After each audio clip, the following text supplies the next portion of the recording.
My name's Jim. I work for the U.S. Department of State as a Foreign Service Facility Manager. I got a Merchant Marine degree and went to work on the Great Lakes on the old steamships that were the iron ore freighters and the bulk carrying ships. And went through a variety of jobs after that period. And one day we were living in Pensacola, Florida, my wife, 2 children, and I. And a guy moved in across the street from the Navy. He just retired and was working in a realty shop. And he started fixing houses. And I was good with electrical. I was an electrician at Westinghouse Electric at the time. And Bill said, "Jim, why don't you put it on this program I'm about to leave and go work with?" And I go, "What's that?" And he says, "The Department of State Facility Manager Program." The most rewarding was going to Haiti immediately after the earthquake back in 2009. And being able to volunteer and go work in a place like Haiti, which had such need, such dire need. When I got there, there was nothing operating. The power was out, water, there was absolutely nothing. People were, of course, living on the street. But that evening, when I went back to the embassy, because we were sleeping in the buildings in the embassy at the time, we came over a rise, and suddenly there was an island of light. It looked like the island on an aircraft carrier illuminated at night.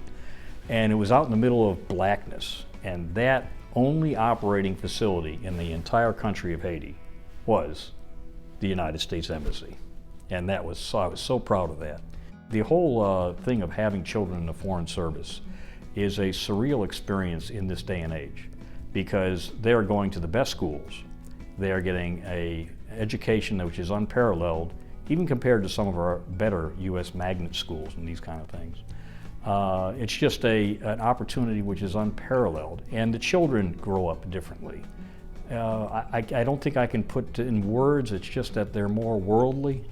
Why do people consider a job mid or late career with the Foreign Service? Because they're tired of working in the same old place with the same people, with the relationships that you could wear thin. In the Foreign Service, we shift every 3 years, and the people that are signing up for this, they know that. It's great being able to move from one workplace to another. You're doing the same job, and once you get that down after 2 or 3 tours, it's a wonderful experience, because you know exactly what you need to do, and you know better than anybody else at the place you're going to next.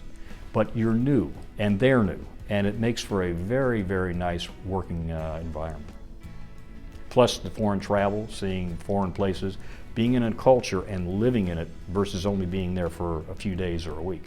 Let's just take it for what it really is. A government stable job which you can work at.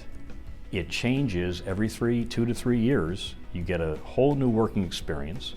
So there's the variety. You're not stuck in a rut with a company. This isn't like the US series The Office. You're continually changing. Yet you're working for one company your whole career, and it's the American dream. It's just an unparalleled existence, in my opinion.